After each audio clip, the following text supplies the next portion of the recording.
Please join us in the Pledge of Allegiance.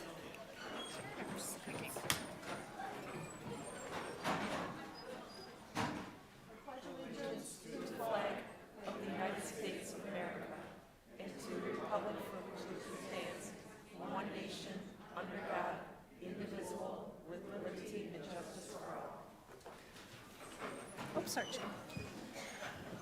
Welcome to our Monday, December 12th board meeting.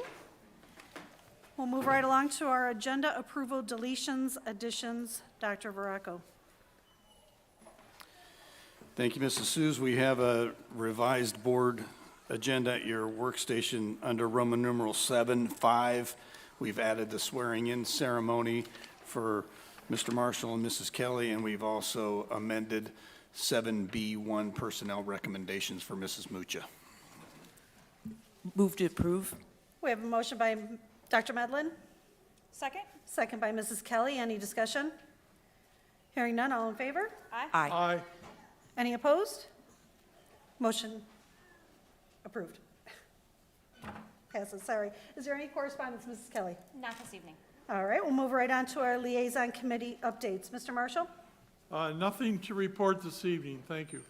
Mrs. Kelly? I also have nothing to report this evening. Dr. Medlin? Nothing to report, thank you. Dr. Malco? Nothing to report other than Lake Central Education Foundation is meeting right now as we talk, and Dyer Parks Department meets tomorrow. Thank you. And I have nothing for Dollars for Scholars nor the St. John redevelopment meetings. So we'll move right into our official school board business topics consent agenda. Dr. Veracco. Thank you again. Seek board approval for the minutes from our executive session, our special board meeting, and our regular board meeting on the 21st of November, as well as our executive session on the 22nd, and our special board meeting that was held on the 28th. And finally, seek board approval for the claims, payroll, and extracurricular expenditures you received in your packets last week. Thank you. Do we have a motion? Motion to approve those items? Motion by Second. Ms. Kelly and a second by Mr. Marshall. Any discussion or questions? Hearing none, all in favor? Aye. Motion passes. Thank you. There are no public comments regarding action items, so we'll move right into our official school board business topics regular agenda. Dr. All right, Veracco. we have a joyful first agenda item this evening. We have some guests from Homan. The Homan Choir is going to sing for us this evening, so anyone who wants to can reassemble. I think they're going to sing towards the crowd, so I'm going to move out into the audience somewhere. Good evening, everyone. Before we begin, I would like to thank all of our parents for coming and for allowing your children to participate tonight. We appreciate you all. So boys and girls, as you're walking in, say thank you to your moms and dads. Say thank you. We are so excited to have our choir from Homan. We have our awesome Mrs. Lynn Poozy here. She's the choir director. And then where's the principal? We have Mrs. Tucker right over there. And we have Miss Lannon right next to her. So we appreciate everyone for coming out. They're going to do an awesome job as they usher us into the Christmas season.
We're going to perform. Oh.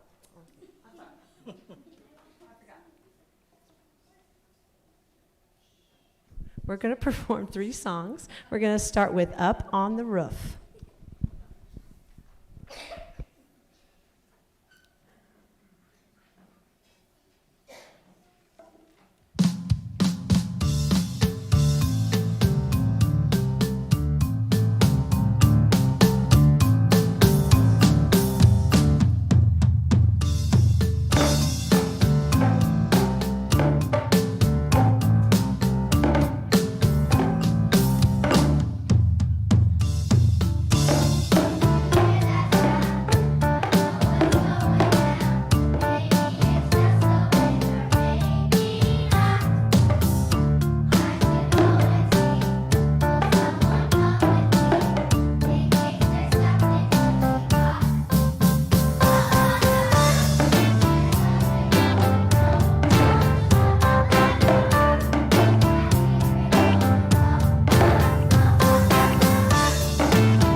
She did a great job, so.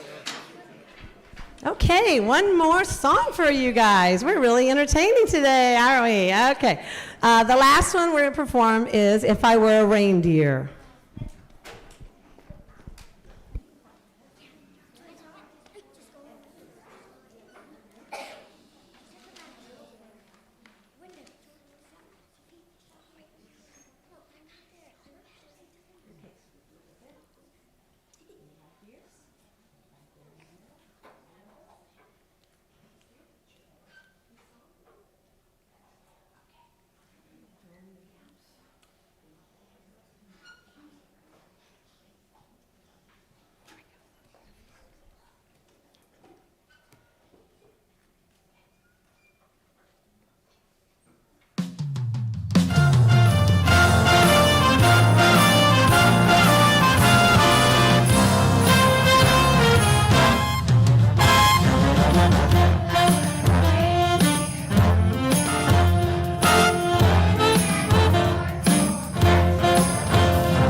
Thank you for letting us come. We meet weekly, every Friday morning before school, and we are performing at 4 or 5 different places this year. So it's a real treat. We have the 3rd and the 4th involved this year, 3rd and 4th graders. So if you just want to get, I think they're getting pictures of you if you want to go ahead. Everybody look that way. She's getting a picture of you guys, okay? Okay, we're going to go out professionally.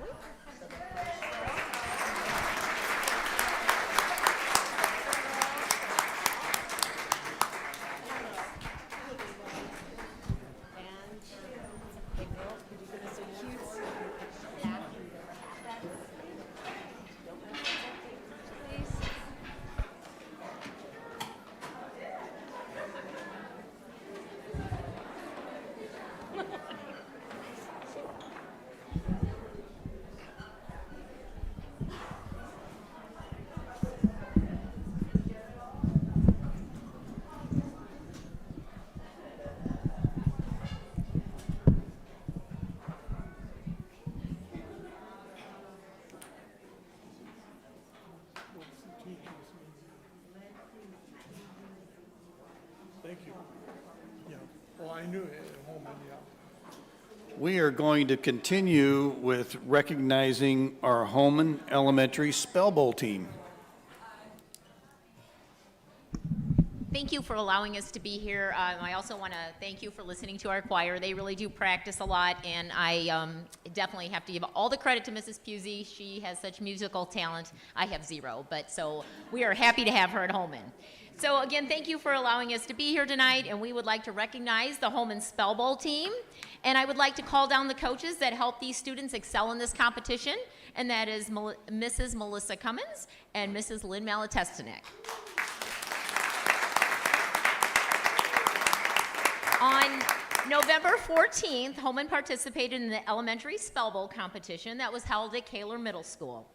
The team of 10 fourth grade students was led by our two coaches, Mrs. Cummins and Mrs. Malatestinek, and Holman placed 10th in the state out of 60 teams. We're very proud of their accomplishments, and at this time, I'm going to turn over the mic to the coaches, and they will call the students down. And thank you to all the parents that helped support your students also. Thank you, Mrs. Tucker. Again, we couldn't have done it without the support of the parents, and these kids were amazing, and they did a great job. So Lexi Butera, who is in the choir, might be, oh, there she is. She made it. She's doing all the work tonight. She's singing and spelling and all kinds of great job. Good job. Go stay here. Stay here, Lexi. Ellie Patrick. Okay. Michael Brown.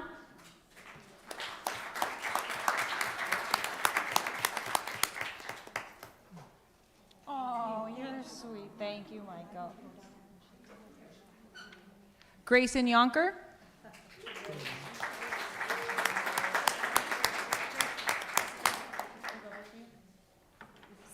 And then we had a couple spellers that couldn't be here tonight. Carter Wilkerson, Justin Klein, Kayla Bernal, Jager, and Riley Flood. Oh, and Harper Keaton, one more. So, oh, Harper made it over there. Hi, Harper.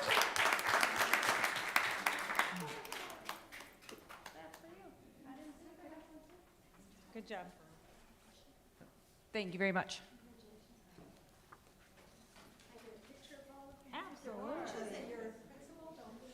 Come on, Principal. Come on, you guys.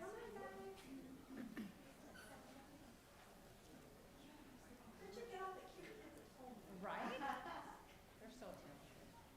Okay, ready?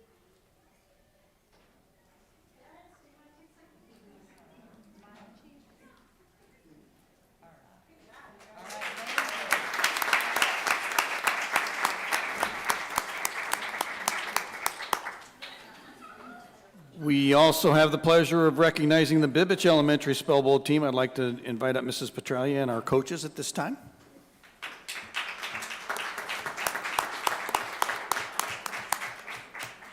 Good evening.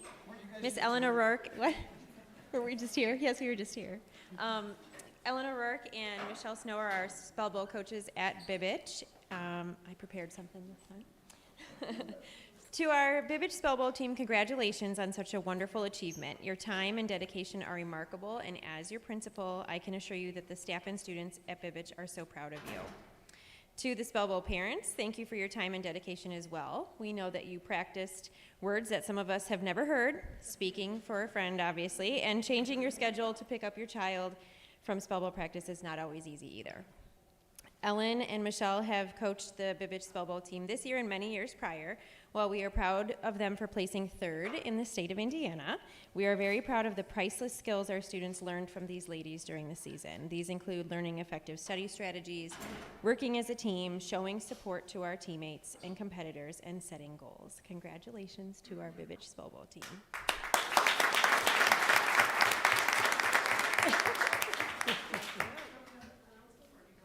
I can announce them. So we'll call your name if you can come and shake the board members' hands, and then we'll line you up for a picture. Harper Clemens.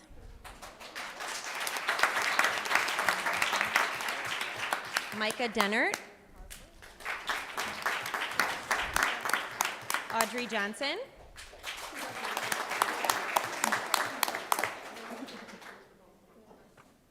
Charles Komorowski. Congratulations. Will Lewis. Ben Lopez. Michael McNeil. Michael, good job. Brooklyn Moore. Juniper Paul. Michael Rodriguez.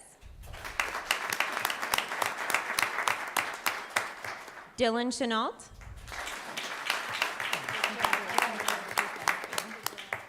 Chris Wendelin. Good job, buddy. There you go, congratulations. Jason West. And Sloan Wojnow. Proud of you. You look amazing. Great job, proud of you.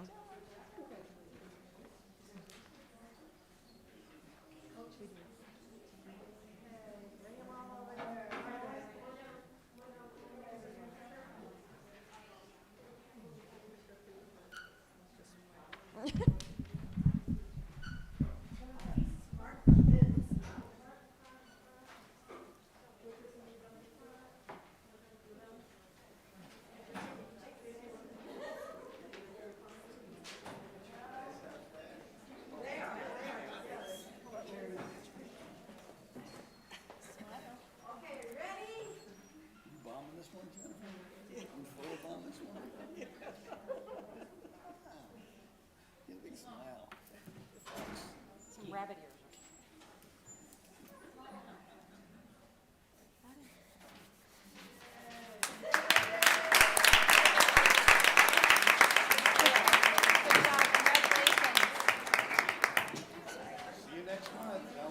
And I think it's, and parents, thank you for all your work. I can't talk. And did you know that Miss Snow was the Spell Bowl Coach of the Year for the state of Indiana? Yeah.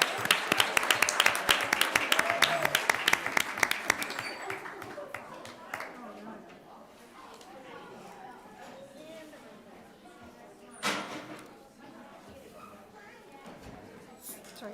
Sorry, taking this right here.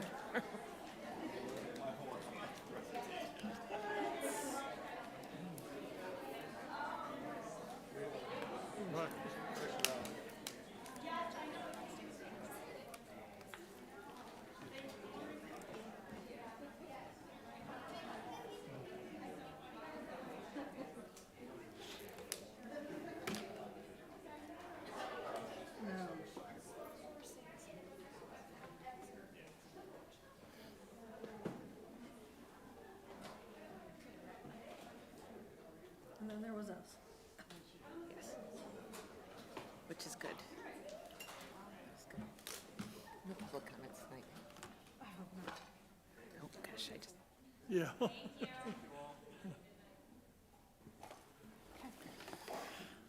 All right, the place feels empty now. My third agenda item is just to update the board on some of the things that Cindy, Mrs. Susan, I heard on Friday down in Indianapolis at the legal seminar. I had intended to talk about attorney Seamus Boyce, who's now a lobbyist, who did a presentation on minimizing reporting requirements and state mandates, which we're all very interested in because there are many redundancies in what we have to report to the state. In fact, some of the things that they want reported regarding data, they give us the data so then we can give it back to them in a different form. So it feels like there should be some ways to extract that stuff. So the interesting part about the presentation, it was part talking about the things that they've heard from school districts about what can be eliminated or reduced, but at the same time there were a lot of the surveys that you do on your cell phone so that they can prioritize what they think we least want to be burdened with. And so the final story to that will come during the session that starts in January. So instead I'm going to pivot and talk a little bit about Michelle Cooper, her presentation on the pros and cons of corporation police department. It was good to know that the way we are conducting business is what the vast majority of people are doing in terms of engaging with the local towns and police departments to hire experienced officers who are already trained, get them their special SRO certification, and then we try to continue to work with the police chiefs and the town councils to have these officers support our students. And again, it's tricky because many of these officers, if they're working evening shift doing supervision or providing security, they wear a different type of hat than when they're in the school. And so it's important for our administrators to get to know the officers, build relationships, and have those officers serve our students as a resource. And so that's what we've been successfully doing.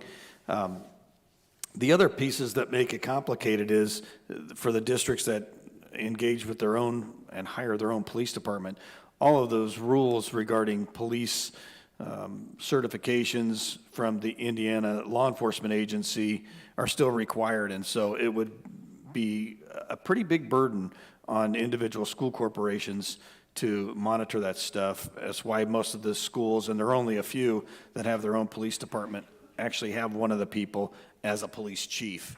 And so that person is responsible for making sure all of the certifications are updated, all trainings are in place, including the kinds of trainings you wouldn't do with a school. So one of the things that the speaker was talking about was special training with vehicle pursuit.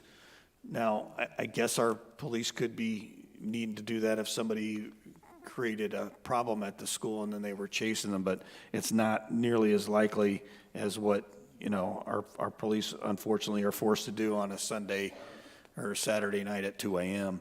But the challenge again is to moderate the role of the SROs when they're in our building. We're pretty comfortable with what we currently have going on. And while we don't have total control of the officers, we believe that our regular scheduled tri-town safety meetings, as well as individual conversations with police chiefs and town council members, allows us to have enough influence over the officers when they're in our schools. And I give a lot of credit to our principals and assistant principals for building the kind of relationships with our officers so that they know how they can best support kids. And it doesn't mean that they never have to wear their police hat and possibly take somebody to the station because there's criminal activity. It just means that in most cases, they're able to be that officer friendly and support our students. And so we are comfortable that our model is working for us. And just for the board's refresher, we did present on this at the Indiana School Board Association and got pretty decent reviews from them as well. So the people who have not yet expanded their police presence in schools, they attended and they were interested in how we had different memos of understanding or contracts, if you will, with the different towns. And they are a little bit different, but they're pretty standardized, and it's really helped us to have that presence in the school that we want. Any questions from anybody? Gosh, that was good. My next thing is to talk a little bit about the legal ramifications of camera recordings. This was another presentation we heard. We continue to have situations where we may have an altercation. And I want to remind everybody that our cameras are not monitored by somebody, as you might see like in the movies, at a high-rise apartment building.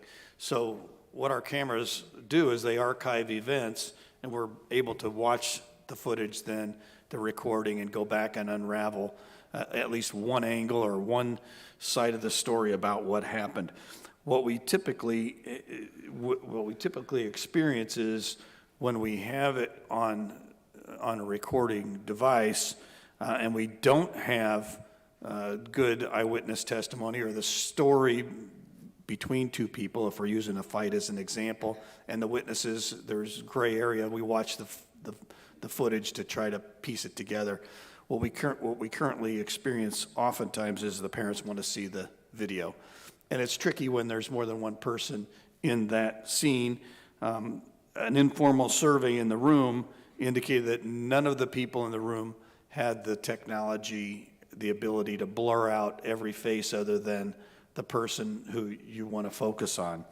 But a couple interesting pieces came out of it. One is that if it is an incident with two combatants, and if both parties agree that the other party can see the entire scene, then you get the permission of the parent or an eligible student, meaning an 18-year-old high school student. Yeah, that's okay if the other parent sees what happened, then you're free to show that video to people. The important thing that he emphasized is that while you may have the inclination to show that video, that recording to the parties, no recording of the recording should take place. In other words, you should maintain the record and not give that record to somebody else who then can push it out elsewhere, and so avoid that at all costs. And so that was a little bit of a new thing for us, because we do often want to show the video, especially when somebody thinks that they played a very minor role, when in fact they may have been an equal combatant or even the aggressor.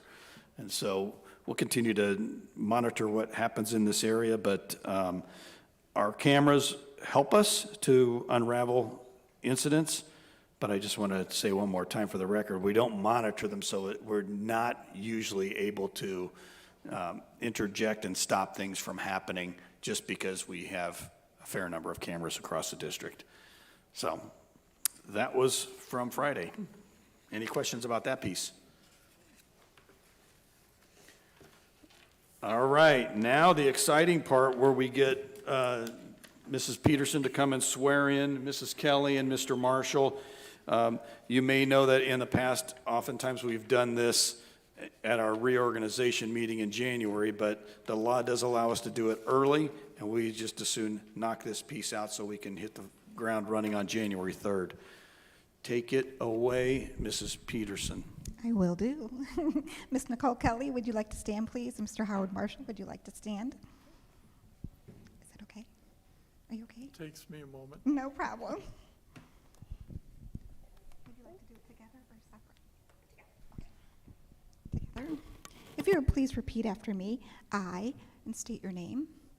I, Howard Marshall, Do solemnly swear do solemnly swear that I will support the Constitution that I will support the Constitution of the United States of America of the United States of America and the Constitution and the Constitution of the State of Indiana of the State of Indiana and the laws of the United States and the laws of the United States and the State of Indiana.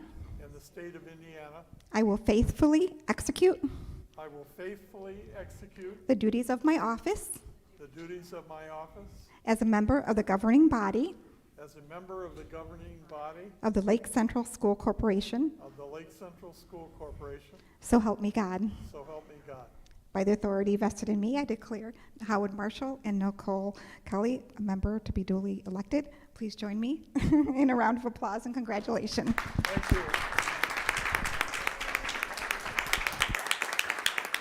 Congratulations on your re-elections.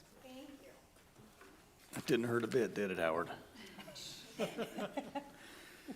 All right, my final item this evening is to go over the schedule of board meeting dates for next year. As we discussed at our work session, we are going to add back a second meeting in January. That'll be January the 3rd.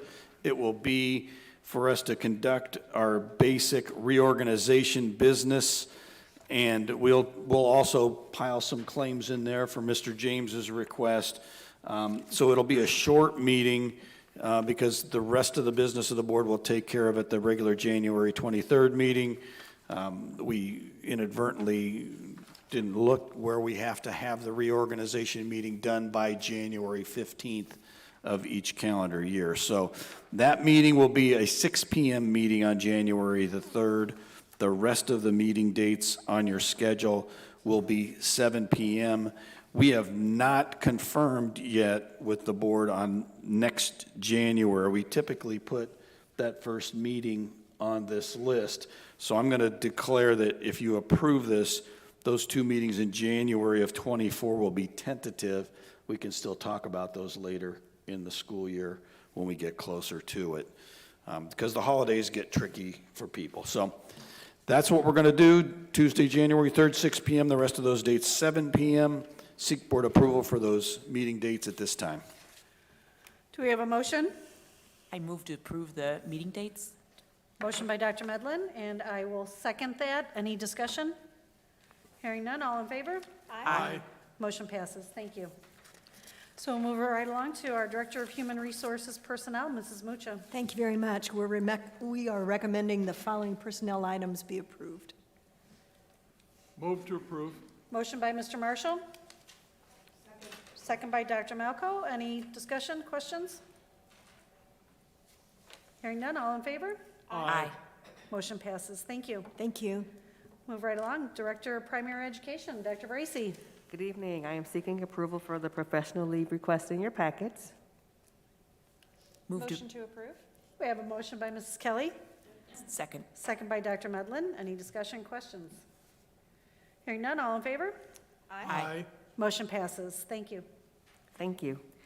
In September, the IDOE notified all districts of the need to compare their current high ability program plan to a newly implemented rubric. The wording had changed in many of the descriptions. I notified our broad-based planning committee, and we began to dissect the plan we had in place.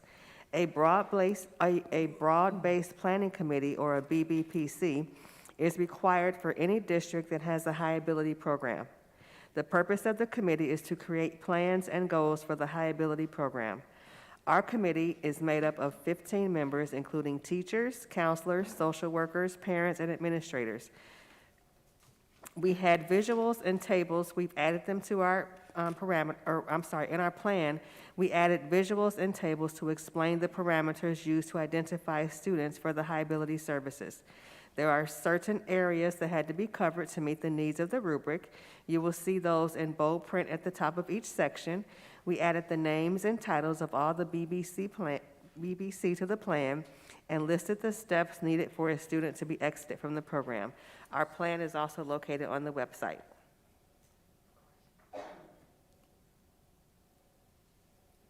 Did you say, are there any questions? Are there any questions? Oh, I don't always hear down here, so. So then, basically what you were doing, you were aligning our rubric with our document, following the guidance from the state. Correct.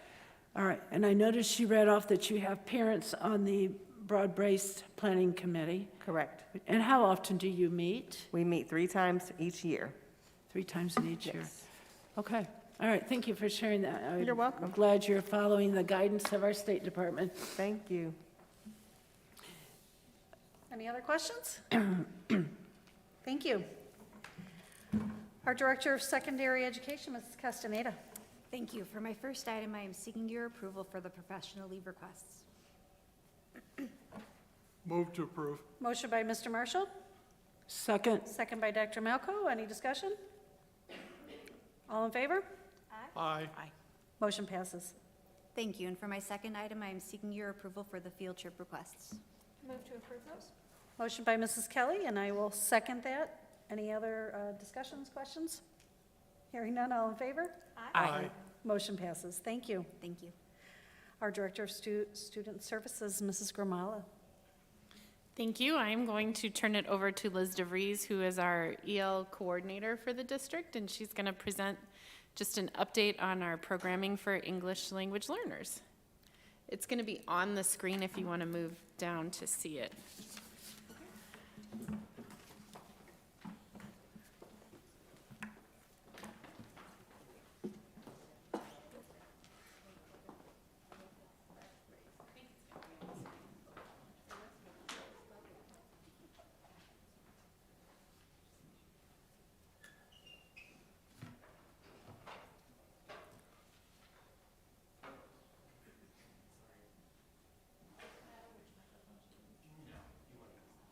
You have to,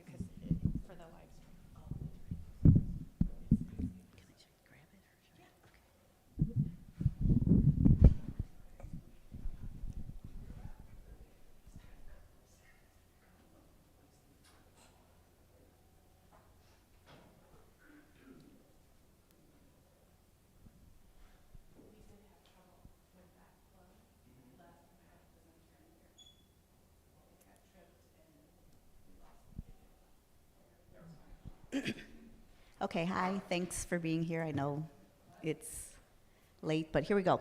This is just an update on our ELL program. So this is just an overview of who is involved. We go from a director all the way down to paraprofessionals. How do we identify our students? Every student in the state of Indiana has to fill out a home language survey. Once that survey is filled out, if they have another language listed, that student is screened. If the student qualifies, then we have a committee that gets together and comes up with a plan for them, which is known as their ILP. And there is annual testing every year. So in 2014, Indiana decided to join WIDA. We used to do Lost Links, now we're part of WIDA, and it's a very large consortium. These are all the states that are involved, and then this is just a better view of all the states.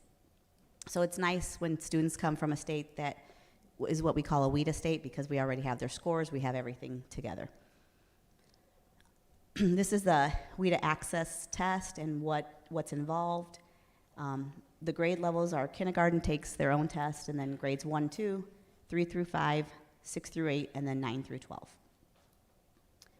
So the students, when they're given a level 1 is entering, and those are students that basically will not really be talking, really won't be saying anything because they're probably new to the country and afraid to speak. And then when they hit level 5, they have tested out of the program, and then we monitor them for 2 years. These are our test results from last year, from 2021. Oh no, currently we have 461 students. 381 are receiving direct services, 51 are in the first year monitoring, and 29 are in the second. So the state of Indiana still has us monitor them for 2 years, and then they're still considered in our program in case they need some assistance. Okay, here's our results from last year. So these are the different ones. The kids in red are first-time test takers, so we have nothing to compare it to. The kids in blue are our alternate students, and then pink, sometimes there's a glitch and some kids don't test. This is the middle school population, and then the high school. So overall, we had 397 students test, 72 were new, 8 were alternate. So our percent of improvement was 72%. Last year we were at 65. So I think COVID made a big difference, like with them being in person. So our diversity, we have 32 languages, 29 countries. Spanish is our #1 language, and Gujarati made it, so we do the top 5, and so they are 4% of our population. Each night we hold a parent night for the parents to come in. We have done it both virtually and in person. This year we did in person. This is just a view of where our students come from. A lot of them come from the United States, are born and raised here, but have a dominant language at home that is not English. So ESSA is just accountability for our students, but no child left behind. They had to come up with a way of how to measure our students, so what they do is they take their WIDA scores and they compare them to the previous year, and that helps go into their improvement. What they would like to see is that students, they start and they test out within 6 years. That doesn't really happen, but that's the goal that they'd like to see. And that's it. Any questions? Liz, I have one for general information. It's my fault. I didn't see it quick enough. Oh, I'm sorry. Do you want me to go back? Or? No, the one screen showed of the languages that we deal with. The last one began with a G. The Gujarati, that's from India. India, thank you. I wasn't familiar with that. Yeah, that one, like I said, it's new on our chart for one of the top 5 for Lake Central. Very good. Thank you. All right, thanks. Oh, yes. What's the percentage of our students that follow regular services? I would. So I'm not great at fast math, I bet Mr. James is. So we have. We have about, our core total is about 400. 461. Yeah, So. and so if you think of, we've got. Round it to 500. With preschool kids, we've got 10,000, 10,500, so. 5%, yeah. I was going to say 5, but I didn't want to say 5. Any other questions? And Liz, you Oh, oh. They were 65% last year, and then this year 72. Yeah, that was the percentage of students who showed Growth. So this year we were up to 72% of students showed growth, so Mhm. consider that. Mhm. All right, thanks. Thank you, Liz.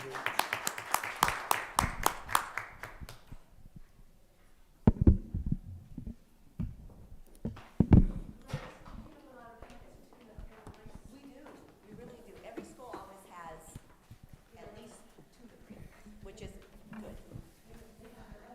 Yeah, every school has. Yeah, we do one for each school, and this year, some of our EL teachers held one in person and also held one virtually to give parents both options on how to participate. So we did have good attendance this year.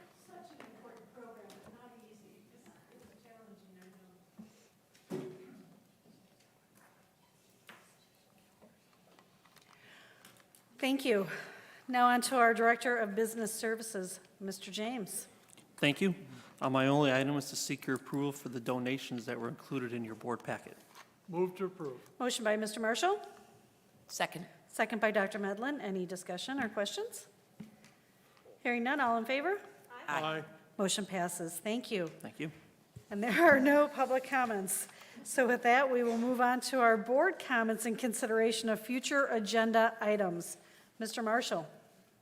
Well, I'd like to compliment, I wrote her name down, I apologize. Let me see, the choral director from Holman. Oh, Lynn. Lynn Posey, is it? Pusey, okay.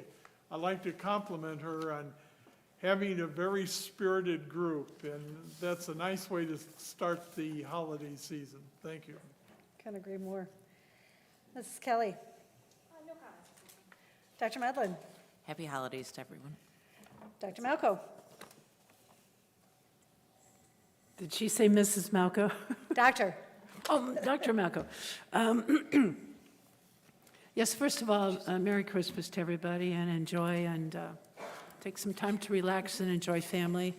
So very, very proud of so many things going on at Lake Central. It's amazing to me when I walk, because, I walk this circuit at night, and there's so many activities. And, Dr. Varacco, I think that you provide the support for all those, you and your team, and thank you for doing that, because it's just endless. Just like the other morning, it was the debate club. I didn't even know we had a debate team. Are we allowed to go watch them debate? Can we visit those competitions? Does anybody know? I don't know.